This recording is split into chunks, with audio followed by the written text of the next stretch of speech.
Welcome back. Today's summary is Blood in the Cotswolds by Rebecca Tope. Spoilers ahead. If you want to read the full book, check the link in the description. Thea Osborne has a new house-sitting assignment in the Cotswolds. The owner will be away for a month, but Thea only needs to look after the house, including the snake and the horses, for about a week, as the owner's son will be taking over afterward.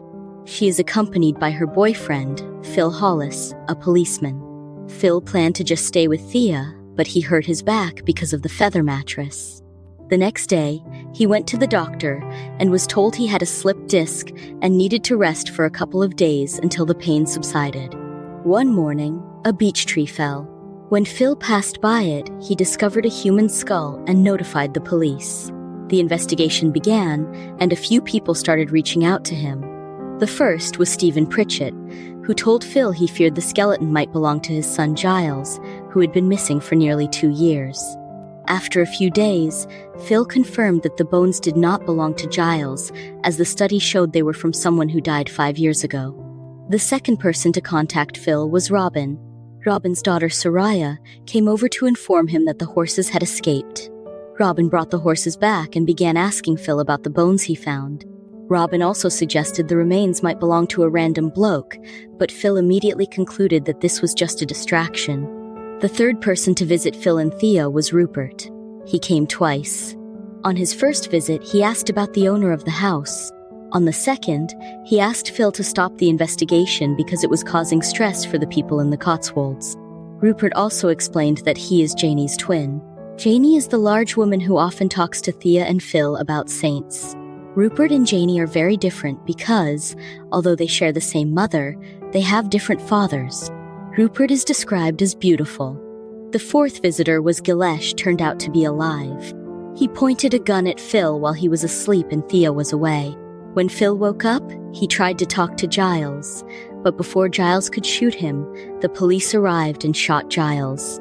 Someone had reported seeing him with a gun about an hour earlier.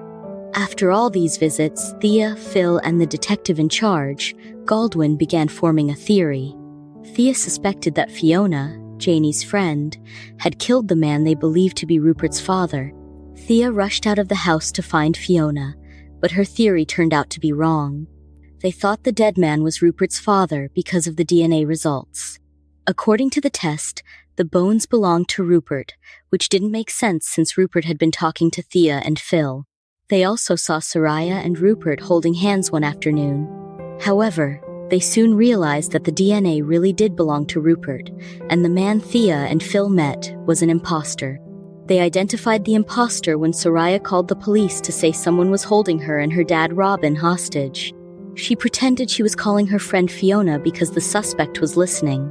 When the police and Phil arrived, Detective Galdwin tried knocking on both the front and back doors, but no one answered. A few moments later, Thea and Janie arrived. Janie said the man would listen to her and wouldn't hurt her. She then burst through the door.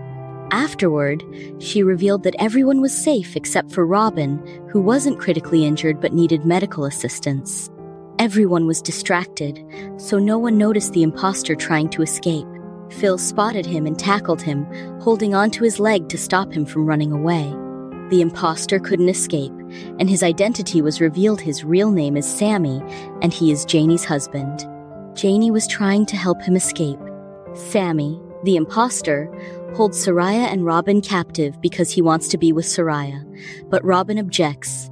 Sammy also killed the real Rupert. The reason was not explained. It was only mentioned twice that Rupert was a waste of space. Sammy pretended to be Rupert because of the trust Janie had in him, trust that would have been lost once everyone found out Rupert was dead. Giles ran away because he knew what had happened to Rupert. He came back wanting to kill Phil, angry that Phil had found the skull and exposed the truth. After reading this book, I was in a bad mood because most of the story was told through pages of narration, including cringeworthy conversations between Thea and Phil. But the ending, it was only explained in 2 pages and wasn't even fully clear. The last pages were just a question and answer between Thea and Phil, with most answers starting with, "I think." That was the end of the story, however. Did I miss something? Or is this something the author didn't mention? Why did Sammy kill Rupert? It was mentioned that the victim's hand and foot were cut off, and it was suggested that it was part of some kind of reenactment for a saint's death. Since that theory wasn't true, then why were they cut off?